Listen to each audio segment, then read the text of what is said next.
Warning: the unauthorized use of this video is illegal and punishable under the law pursuant to RA 8293, also known as Intellectual Property Code of the Philippines, and other laws, prohibiting reproduction, distribution, modification, and commercial use without prior written consent.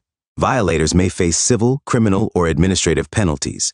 To report infringements, contact the DHRDD through 872-30401, Local 6219.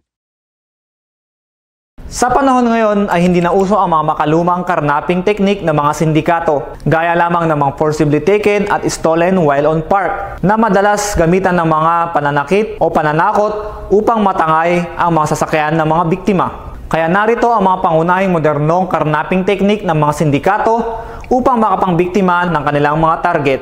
Mga makabagong modus ng mga carnapping syndicates ngayon. Isang mahalagang paalala mula sa PNP HPG. Rentangay modus. Ito ay modus kung saan ang mga sindikato ay magrerenta ng sasakyan at papayag na magbayad sa magandang rental terms hanggang sa hindi na nila ito ibabalik sa araw na itinakda.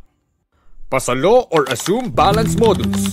Sa modus na ito, ang may-ari ng sasakyan na nahihirapan sa pagbabayad ng monthly ay hinihikayat ng isang ahente na ibenta ito gamit ang assumption of balance o pasalo, kung saan ang buyer na ang sasalo sa natitirang equity.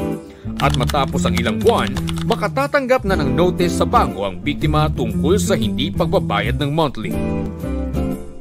Loan Accommodator Scheme. Target ng modus na ito ay ang mga negosyante at asawa ng OFWs.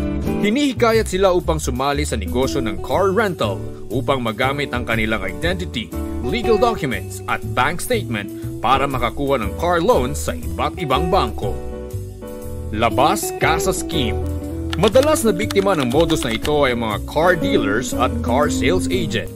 Gamit ang fake identity at fake documents, mabilis nilang nahihikayat ang mga biktima sa mas mabilis na transaksyon, mabilis na pag-release ng kotse sa kasa nang hindi dumaan sa tama at legal na proseso. Kung may kahina-hinalang vehicle transaction modus, i-report agad sa PNP HPG hotline 0998-598-8171 or 0906-374-5375.